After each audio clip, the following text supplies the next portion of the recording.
Hey guys, we've made it over halfway.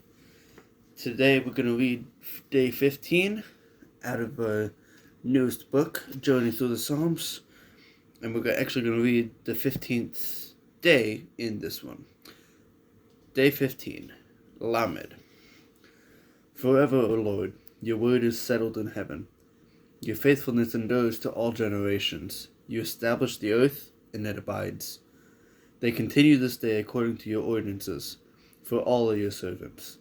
Unless your law had been my delight, I would then have perished in my affliction.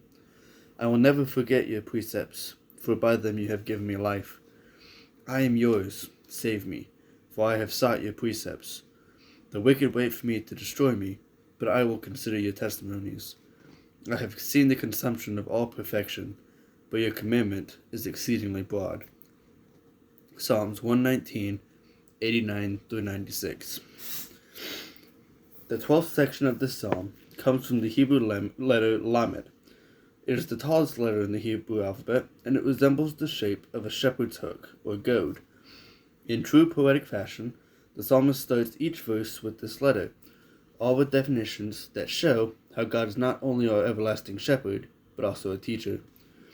Words like le'olam, to the age, or better translated forever, and le'dor, to the generations, and le'cha'ani, to you, I am, or sometimes translated, I am thine. These simple words represent the fact that God is forever, from generation to generation, and we are always in him if we choose to be. Another side of this letter is its shape. In the same way that a shepherd would use his staff to lead and guide his sheep, God's word and his precepts are presented to us in order that we may be guided in the way that we should go to grow and mature in our relationship and knowledge in God. Let's talk about the letter itself. It is the tallest in the alphabet.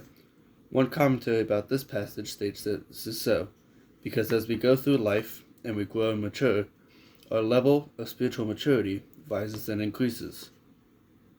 This theory is not to give us a sense of pride or boastfulness, but rather a simple understanding that as we journey through life's trials, we see distinct aspects of how God works and the multiple ways he provides and cares for his sheep.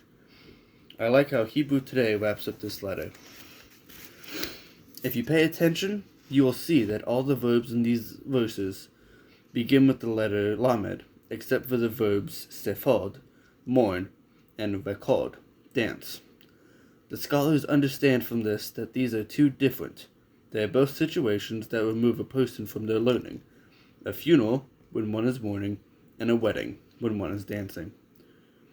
As Christians, we should always be learning and growing, in times of building up and breaking down, in times of embracing and times of releasing, a time of gathering and a time of letting go.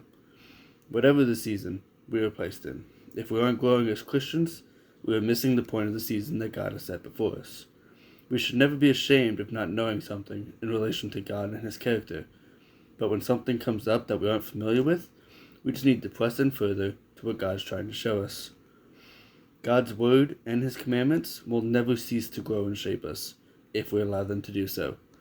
Let his word and his voice guide you and direct you wherever he is leading you, for he knows the best path for us to take and the steps needed to get there.